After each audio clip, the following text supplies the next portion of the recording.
The Dragonflight expansion brought a major overhaul to many professions, so we thought now is a good time to look at the history of major changes to many of the professions of WoW. This video will discuss all of the 8 primary professions in the game. But before we go into each profession in some detail, let's go over some of the changes that have affected all of the professions. First, let's go over stack size. The expansion Warlords of Draenor might be controversial, but it did bring a positive change to many players in the form of the reagent bank, the bank.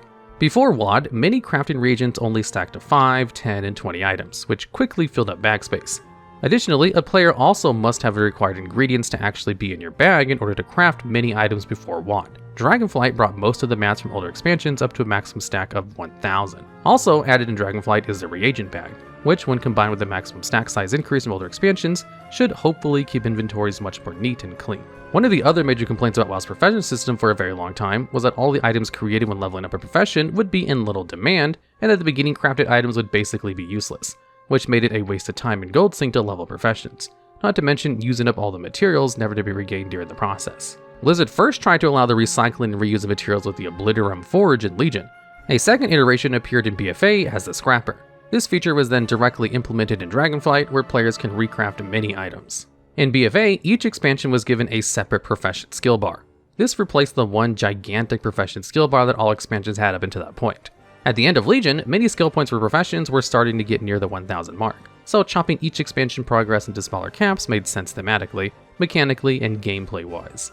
Many rare materials in modern WoW are much more easily obtainable than materials from earlier versions of the game's history. One example of these exotic materials included the Red Whelp Scalp from classic WoW, which only dropped from a single type of mob in the world. Other famous, or infamous, examples are the Blood of Heroes, Righteous Orbs, Larval Acid, and the elusive pristine Black Diamond. Additionally, many recipes in early history of WoW also required many more crafted materials than the recipes of modern WoW. Some ingredients also required long cooldowns to be created. For example, the Leatherworking Salt Shaker had a 70-hour cooldown in Classic.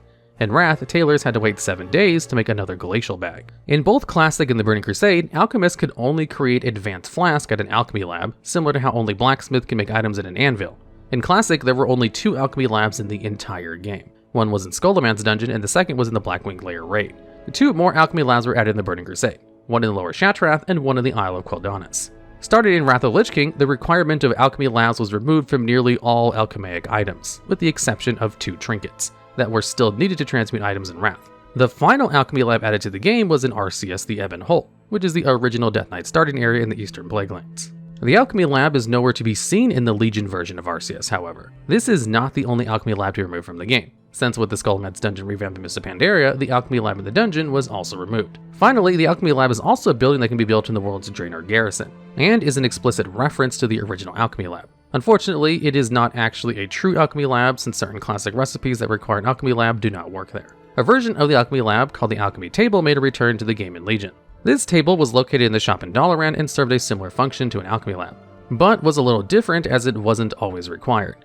The alchemy table was no longer required once an alchemy had mastered Legion alchemy, and the Broken Isles Master Alchemy could craft items anywhere they wanted after getting enough skill points in their 3rd tier of a recipe. Dragonflight brought alchemy labs back to the game, with there even being a portable one that engineers are able to make. Also in Dragonflight, there is a new type of alchemic item called a Phial. Phials essentially replace elixirs, and they can be stacked to increase their duration and also last through death. Up until the launch of Cataclysm, many different types of vials were required to create different alchemaic items. These vials were based on the recipe skill, the expansion, and several other factors. By the time the Cataclysm expansion came around, there were so many different vials from different vendors all around the different worlds, and they were becoming so complex that devs decided to simply merge all the vials into a single one called the Crystal Vial. The Crystal Vial remains in use today as a common base ingredient for many potions and flasks. The official patch notes for 4.0.3 say Deathwing broke all the others because he's mean, or because he didn't want alchemists to carry 5 different vials around with. Now we move over to the blacksmithing profession. Blacksmithing has only really had 3 major changes throughout all of WoW's history. Throughout classic WoW, a blacksmith hammer was required to craft items. This was no longer the case during and after the Burning Crusade, with a couple of very few exceptions. While blacksmiths do still need an anvil to create items, there have only been 2 anvils in the game where specific items could be crafted. The first of these anvils is from classic WoW. Dark iron ore had to be smelted at the Black Forge and crafted the Black Anvil, both of which are located in the Blackrock Depths instance. This still remains the case to this very day, but thankfully only a handful of classic recipes call for dark iron. The second anvil similar to this is from Legion. Blacksmiths could only craft demon steel bars on top of High Mountain at a special anvil with the help of the High Mountain Tor and Blacksmith Masters. In Dragonflight, blacksmiths must travel to the Obsidian Citadel to the Earthwarden's Forge to craft obsidian seared alloy. Now on to specializations. Blacksmithing specializations were removed in Cataclysm. There were 2 specializations which include Armorsmith and Weaponsmith. With these specializations, blacksmiths could focus on certain types of items to craft. For example, while being a weaponsmith, you could further specialize your blacksmithing by becoming an axesmith, hammersmith, or swordsmith. The mechanic profession specializations was not unique to blacksmithing, as many other professions also had them until they were removed in Cataclysm. While not entirely certain, it is believed that devs felt that it was content too few people were doing because specific specializations were often associated with long and intensive special quests, as well as out-of-the-way trainers.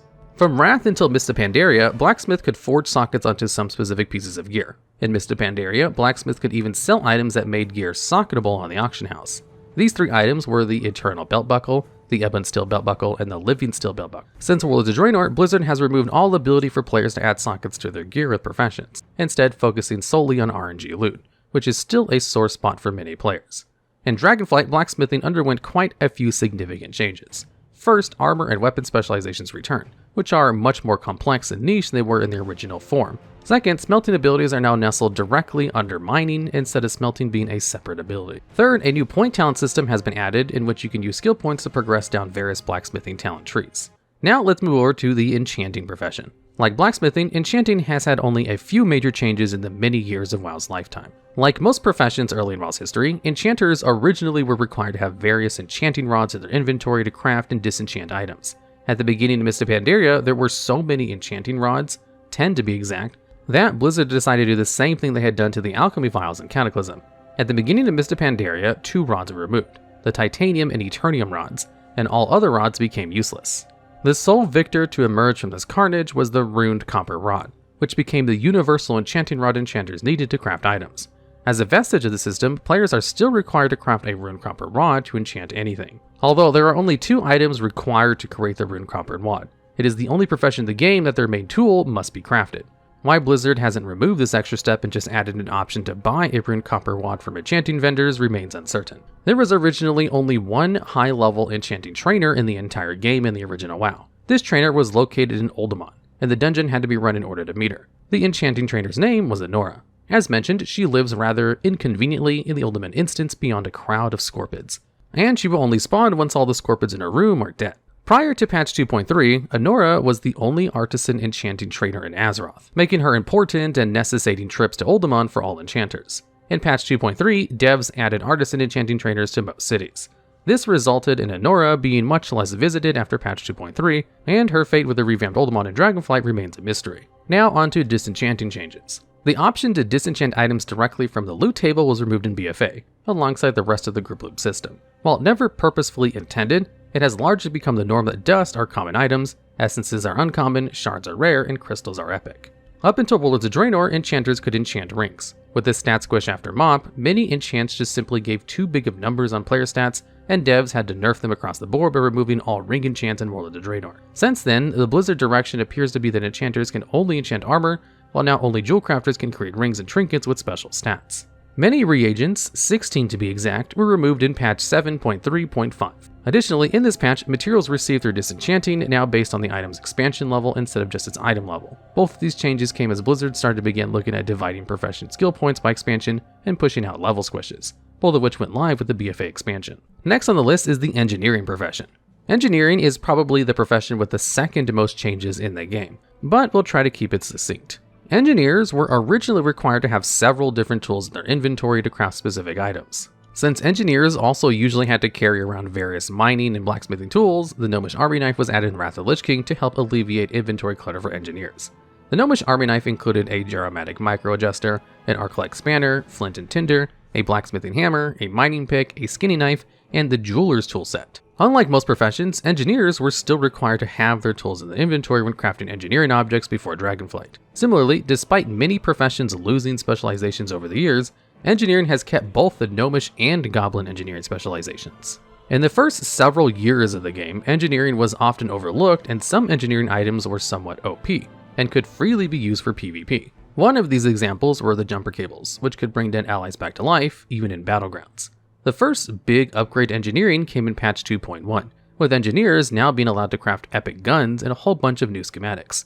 which led to a revival of the profession. Patch 2.3 saw even more schematics added, with some of the most notable items being able to create ammo. Indeed, one of the biggest perks of engineering in TBC and Wrath was being able to craft bullets back when ammunition still existed in the game. Additionally, some ammunition was also able to be converted between bullets and arrows with NPC traders, meaning changing from guns to bows was much less difficult. Patch 2.3 also brought the famous craftable flying machine mounts. This precedent of a profession item being able to craft a mount would later be added upon in later expansions. And now in modern WoW, most primary professions can craft at least one mounted pet. Wrath of the Lich King saw the first portable mailbox with Moly, and really saw the profession start to come into its own and take shape into what it is today, with various fun gadgets and gizmos being added. Also in Wrath, up until patch 3.1, you had to regularly renew your Goblin Engineer membership card or Gnome Engineer membership card in order to keep able to buy schematics of your engineering specialization. The membership card only lasted 14 days. The final notable engineering event in Wrath was the addition of 2 new craftable mounts, the Mechgineer's Chopper and the Mechanohog. Now, with the removal of ammo from the game in Cataclysm, all various arrow and bullet recipes were removed from the game as well. In patch 4.3, swapping between engineering professions was also made easier. In Mist of Pandaria, engineers could make craftable gear and socket them with a unique kind of engineering gem called a cogwheel, somewhat similar to how blacksmiths could add sockets to some of their crafted items. Next, let's move on to Inscription. Inscription probably has the most changes in any profession in WoW, despite technically being the newest profession since it was added in Wrath of the Lich King. Inscription still retains a tool-required craft item called the Virtuoso Inking Set, and in addition, many recipes also require light parchment, which is only available from trades goods and inscription supplies vendor. In the beginning of Wrath of the Lich King, up until patch 3.1, scribes needed to stand near lexicons of power to apply a glyph, just as a blacksmith would need to be near an anvil to produce items. In Cataclysm, glyphs were separated into the prime, major, and minor categories. They also became permanently learned and did not need to be relearned once a glyph had been removed with the Vanishing Powder or Dust Disappearance. Later on in the Cataclysm expansion, prime glyphs and relics were also removed. While some reorganizing and simplifying the profession is always appreciated, this was seen by many as excessive. Up until patch 5.04, players with the Inscription profession could make an adventurer's journal, which granted an experience buff. Additionally, in Mist of Pandaria, Inscription allowed players to make staves as a new type of offhand weapon, the first type of weapon added to the game in a long time, even if they were just glorified staves. Starting in Legion, Blizzard added Vontus runes to Inscription in the hopes of keeping the profession somewhat alive. These gave hours to days-long versatility stat buffs to players, and are sort of a new twist on the scroll scribes can craft. There have been many glyphs added and removed and changed over the years of the game, and we can do an entire video on just this one subject. For every glyph Blizzard added, they had taken away many more. Although Cataclysm saw several glyphs being added, the expansion by far removed more than it added. Glyphs continue to die as Blizzard reworked the town system of Mist of Pandaria. The straw that almost broke the camel's back came in patch 7.3, when Blizzard just went crazy and started removing glyphs left and right. Blizzard primarily justified their reasoning with the fact that most of the glyphs they removed were related to then outdated gameplay. The glyph system itself also saw major changes, with all major glyphs along with many minor glyphs being converted or completely removed from the game. In the end, the glyphs that were kept were generically cosmetic glyphs. Needless to say, this caused quite a bit of controversy and many are still bitter about it. Starting in BF8, Blizzard added contracts to the Inscription toolset, and these are consumable writs that boost the player's reputation for a particular faction when doing content for that faction. They usually only last a week and provide a very basic plus 5% boost to a specific reputation. Alphabetically on the list of professions after Inscription comes Jewelcrafting. The Jewelcrafting profession was added in the Burning Crusade and has really undergone one massive change since its inception. Jewelcrafters needed a jeweler's kit in their inventory to create most of the items in the profession. Up until Mist of Pandaria, Jewelcrafting also required a simple grinder for many items above skill level 300. Jewelcrafters in the Burning Crusade also needed an alchemy lamp to create a handful of trinkets such as the mercurial adamantite. The biggest change to Jewelcrafting came with the launch of WoD. Warlords of Draenor removed the red, yellow, and blue socket scheme which had been in place since the Burning Crusade. All existing sockets prior to Warlords of Draenor were then converted into prismatic sockets. Over the years, Blizzard has introduced several different iterations of sockets. For example, in Mist of Pandaria, there were meta sockets and Shaw touch sockets. Even despite getting rid of gem-colored sockets in Warlords of Draenor, both BFA and Shadowlands had their own twist on sockets, in the form of punch cards like the ones from Mechagon gear, and the Shards of Domination in the Sanctum of Domination raid. Next, we move on to the Leatherworking profession. Leatherworking has hardly changed over the years, and it only has one big notable change. Unlike most professions, Leatherworking does not require the player to have certain tools in the inventory or equipped to make items. However, during Classic WoW, the only way to obtain some rare leatherworking materials was by using the correct enchantments and weapons with the skinning profession, such as Pip Skinner or the Zulian Slicer. One such example of a very rare material was the Scale of Onyxia, which was needed to craft the Onyxia Scale Cloak, which was helpful to resist Nefarian's Shadow Flame. And finally, Cataclysm saw the removal of the 3 leatherworking specializations, which were Dragon Scale, Elemental, and Tribal. Last but certainly not least, we have the tailoring profession. Tailoring is a bit like leatherworking in that it does not require, nor has it ever required, a special tool. You would think a needle or something would have been added as a required tool for tailoring, but it never has been.